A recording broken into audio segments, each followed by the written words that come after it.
दोस्तों, Indian film industry में कई फिल्में ऐसी होती है जो बिना कंट्रोवर्सी के नहीं बनती। और आज हम बात करने वाले हैं 80 के दशक की ऐसी ही एक फिल्म की, जिसके डायरेक्टर, प्रोड्यूसर और एक्टर्स को लेकर यह फिल्म काफ़ी कंट्रोवर्शियल रही थी। तो नमस्कार दोस्तों, एक बार फिर से स्वागत है आपका आपके अपने चैनल बॉलीवुड अनबॉक्सिंग में।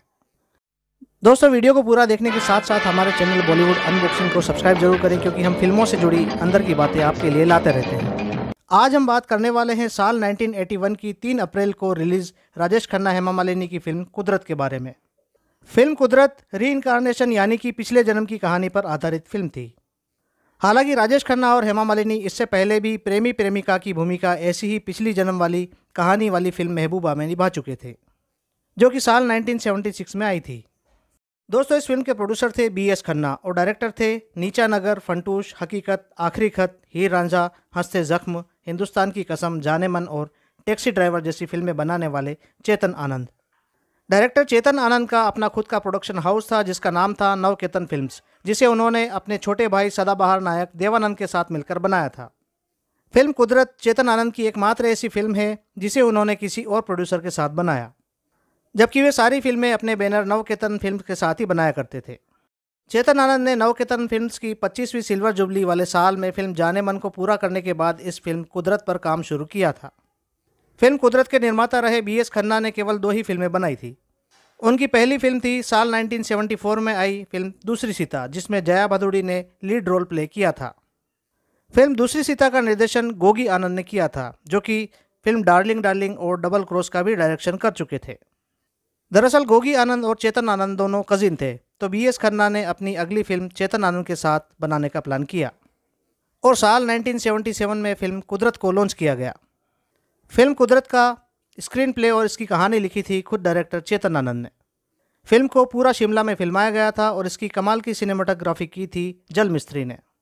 दोस्तों, फिल्म के मुख्य कलाकार थे राजेश खन्ना और हेमा मालिनी। दोनों ही डबल रोल में थे, क्योंकि फिल्म पिछले जन्म की कहानी पर आधारित थी। इसके अलावा फिल्म के जो कलाकार थे वे थे Rajkumar, Vinod Khanna, Deven Verma, AK Hangal, Om Shivpuri, Kesto Mukherjee, Satyen Kapoor, Pinchoo Kapoor, DK Sapru, Tom Alter, Priya Rajvansh, Aruna ईरानी और कल्पना अय्यर। जब फिल्म कुदरत को साल 1977 में लॉन्च किया गया था, तब इसका नाम रखा गया था प्यास।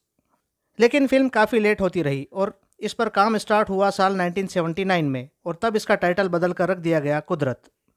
फिल्म कुदरत चेतन आनंद की आखिरी बड़ी फिल्म रही थी। कुदरत के बाद चेतन आनंद एक और फिल्म बनाने जा रहे थे, जिसका नाम था सलीम अनारकली, लेकिन ये फिल्म नहीं बन पाई। आखिरी फिल्म जो उन्होंने बनाई थी वह थी हाथों की लकीरें, जो कि साल 1986 में रिलीज हुई थी। 90 के दशक में चेतन आनंद ने एक और फिल्म लॉन्च की थी, जिसके लिए उन्होंने संगीतकार आदेश श्रीवास्तव से 2 गाने रिकॉर्ड भी करवाए थे, लेकिन फिल्म को टाल दिया गया। दोस्तों, चेतन आनंद फिल्म कुदरत में शिमला रेलवे स्टेशन पर फिल्म के शुरुआती सीन में 2 बार दिखाई देते हैं। फिल्म कुदरत की मेकिंग में जो कंट्रोवर्सी हुई, उसका सबसे बड़ा कारण था चेतन आनंद का अभिनेत्री प्रिया राजवंश को इस फिल्म में कास्ट करना, और दूसरा कारण था प्रोड्यूसर का झुकाव राजेश खन्ना की तरफ ज़्यादा होना। चेतन आनंद ने प्रोड्यूसर BS खन्ना को बताया कि फिल्म की लीड हीरोइन तो हेमा मालिनी है, लेकिन एक और छोटा सा वेम टाइप का रोल है जिसमें वे प्रिया राजवंश को कास्ट करने जा रहे हैं। दरअसल चेतन आनंद की फिल्म बगैर प्रिया राजवंश के बनती नहीं थी, और दोनों काफ़ी समय से रिलेशन में भी थे। जब चेतन आनंद ने प्रिया के बारे में बताया तो प्रोड्यूसर ने मना कर दिया। प्रोड्यूसर ने कहा कि प्रिया इस फिल्म में काम नहीं करेगी। प्रोड्यूसर को मालूम था कि जिस रोल के लिए चेतन आनंद प्रिया राजवंश की सिफारिश कर रहे हैं, वह फिल्म में राजकुमार की बेटी का रोल था, जबकि राजकुमार और प्रिया राजवंश की जोड़ी फिल्म हीर रांझा में काफ़ी लोकप्रिय हुई थी। इस वजह से प्रोड्यूसर प्रिया राजवंश को इस रोल में कास्ट करने के फेवर में नहीं थे।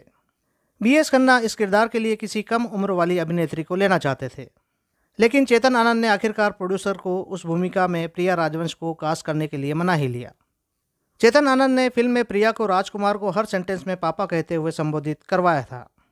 यह देख के निर्माता BS खन्ना को लग रहा था कि दर्शक उन पर हंसेंगे, क्योंकि दर्शकों को तो ये पता है कि प्रिया राजवंश साल 1964 से इंडस्ट्री में अभिनय कर रही थी, और इस समय प्रिया राजवंश की उम्र 45 साल के आसपास थी, और वो एक जवान लड़की के किरदार को फिल्म में प्ले कर रही थी। प्रॉब्लम तब और बढ़ गई जब चेतन आनंद ने प्रिया राजवंश का रोल फिल्म में बढ़ाना स्टार्ट कर दिया।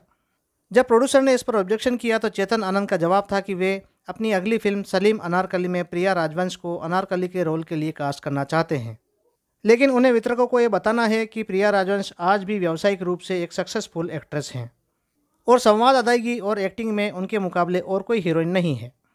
प्रोड्यूसर खन्ना ने चेतन आनंद से कहा कि प्रिया को आप अपनी अगली फिल्म में किसी भी रोल में कास्ट करें, उससे उन्हें कोई लेना देना नहीं है, लेकिन उन्हें ये एक्सपेरिमेंट उनके खुद के पैसों से करना चाहिए, न कि प्रोड्यूसर BS खन्ना के पैसों से।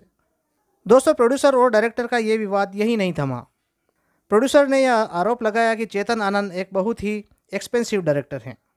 दरअसल चेतन आनंद ने सिंगर चंद्रशेखर गाडगिल की आवाज़ में एक गाना रिकॉर्ड करवाया था और फिर उसे मोहम्मद रफ़ी की आवाज़ से फिर से रिकॉर्ड करवाया, और इस गाने के लिए प्रोड्यूसर को अलग से 1 लाख रुपए फिल्म में लगाने पड़े थे।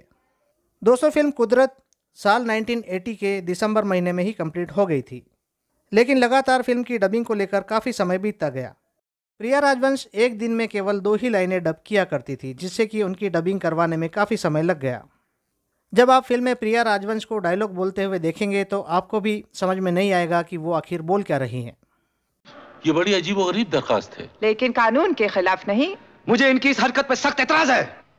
क्या भृगु ने यह बताया कि माधो को पारो से प्यार था? लेकिन योर ऑनर, बहस दूसरे जन्म पर तो हो नहीं रही।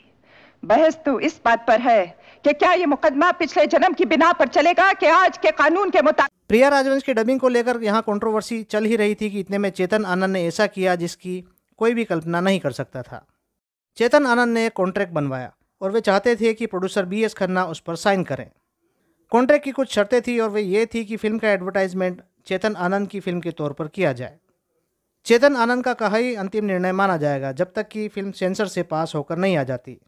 चेतन आनंद का इस कॉन्ट्रैक्ट में एक क्लोज यह भी था कि चेतन आनंद की फीस को पूरा पे करना पड़ेगा, वह भी फिल्म की रिलीज से पहले। प्रोड्यूसर खन्ना इन सभी बातों से अपने ऊपर काफ़ी दबाव महसूस कर रहे थे। BS खन्ना ने प्रोड्यूसर एसोसिएशन IMPA से सलाह मांगी और बाद में उस कॉन्ट्रैक्ट पर साइन कर दिए। BS खन्ना इस समय अपने आप को बहुत असहाय महसूस कर रहे थे, क्योंकि उन्हें मालूम था कि अगर उन्होंने इस कॉन्ट्रैक्ट पर साइन नहीं किया तो फिल्म कभी पूरी नहीं हो पाएगी। अभिनेत्री प्रिया राजवंश का इन सब के बारे में कुछ और ही कहना था। उनका कहना था कि कहानी फिल्म की उन्होंने लिखी है, लेकिन कहानी का श्रेय चेतन आनंद को दिया जाना चाहिए, और फिल्म की मेकिंग के दौरान उनके और राजेश खन्ना के कई पंगे भी हुए। प्रिया ने राजेश खन्ना पर आरोप लगाया कि उन्होंने डायरेक्टर की पीठ के पीछे कई सीन्स को एडिट करवाया। खासकर कोर्ट वाले सीन जिसमें प्रिया राजवंश के अभिनय की तारीफ की गई थी, वे राजेश खन्ना ने कटवा दिए, जो कि इस फिल्म का मेन अट्रैक्शन थे। प्रिया राजवंश का यह भी कहना था कि राजेश खन्ना ने सिर्फ उनके ही नहीं बल्कि विनोद खन्ना के भी कई सीन फिल्म से कटवा दिए, क्योंकि फिल्म कुर्बानी के बाद वे विनोद खन्ना के स्टारडम से जलने लगे थे। राजेश खन्ना का इस पर एक इंटरव्यू में यह कहना था कि चेतन आनंद ने प्रिया राजवंश को क्लाइमैक्स के मेन सीन देकर फिल्म को बर्बाद कर दिया था। और तो राजेश खन्ना ने चेतन आनंद और प्रिया राजवंश को कई बार धमकी भरे फ़ोन भी किए थे, जबकि चेतन आनंद ने ही राजेश खन्ना को साल 1966 में फिल्म आखिरी खत से पहला ब्रेक दिया था।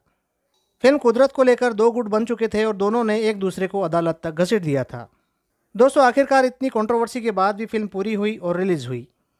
फिल्म के प्रीमियर पर डायरेक्टर चेतन आनंद नहीं आए, क्योंकि इतना सब जो हो चुका था। फिल्म रिलीज़ हुई और सक्सेसफुल रही। दोस्तों, फिल्म कुदरत को आज भी काफ़ी पसंद किया जाता है और इससे भी ज़्यादा पसंद किया जाता है इस फिल्म के गानों को। फिल्म कुदरत में कमाल का म्यूज़िक दिया था R.D. बर्मन ने। फिल्म के शानदार गाने लिखे थे मजरू सुल्तानपुरी और कतिल शिफाई ने। फिल्म के सारे गाने मजरू सुल्तानपुरी ने लिखे थे और फिल्म का एक गाना दुख सुख की हर एक माला को कतिल शिफाई ने लिखा था। इस गीत को 2 गायकों चंद्रशेखर गाडगिल और मोहम्मद रफ़ी ने अलग अलग गाया था। फिल्म का गाना हमें तुमसे प्यार कितना भी फिल्म में 2 बार रखा गया था। एक बार इसे गाया था परवीन सुल्ताना ने और दूसरी बार गाया था किशोर कुमार ने। फिल्म का गाना तूने और रंगीले कैसा जादू किया की धुन को बंगाली गीत हाय की कोरी मनोनिया से कॉपी किया गया था। फिल्म के सारे गीतों को अपनी अपनी आवाज़ें दी थी किशोर कुमार, मोहम्मद रफ़ी, सुरेश वाडेकर, चंद्रशेखर गाडगिल, लता मंगेशकर, आशा भोसले, परवीन सुल्ताना और अनिटी पिंटो ने। फिल्म के गाने छोड़ो सनम में किशोर कुमार का साथ दिया था अनिटी पिंटो ने और इस गाने को फिल्माया गया था कल्पना अय्यर पर और उनका साथ दिया था विनोद खन्ना और हेमा मालिनी ने। दोस्तों, फिल्म कुदरत ने कई अवार्ड जीते। फिल्म के डायरेक्टर चेतन आनंद को मिला बेस्ट स्टोरी का फिल्म फेयर अवार्ड। फिल्म के गाने हमें तुमसे प्यार कितना से सिंगर परवीन सुल्ताना को मिला बेस्ट फीमेल प्लेबैक सिंगर का फिल्म फेयर अवार्ड। फिल्म के सिनेमेटोग्राफर जल मिस्त्री को भी बेस्ट सिनेमेटोग्राफी के लिए फिल्म फेयर अवार्ड से नवाजा गया था। दोस्तों, BS खन्ना की पहली फिल्म दूसरी सीता के बाद शम्मी कपूर उनके साथ एक फिल्म का डायरेक्शन करने वाले थे। उस समय तक शम्मी कपूर की 2 फिल्में रिलीज़ हो चुकी थी। पहली थी मनोरंजन और दूसरी थी बंडलबाज। फिल्म मनोरंजन और बंडलबाज का डायरेक्शन शम्मी कपूर ने ही किया था, लेकिन शम्मी कपूर के साथ वाली बीएस खन्ना की फिल्म नहीं बन पाई। दोस्तों, प्रोड्यूसर बीएस खन्ना का साल 1982 में एक एक्सीडेंट में देहांत हो गया था। दोस्तों, आज की वीडियो में बस इतना ही। वीडियो में दी गई जानकारी अच्छी लगी हो तो वीडियो को लाइक करें और साथ साथ हमारे चैनल बॉलीवुड अनबॉक्सिंग को सब्सक्राइब जरूर करें। धन्यवाद।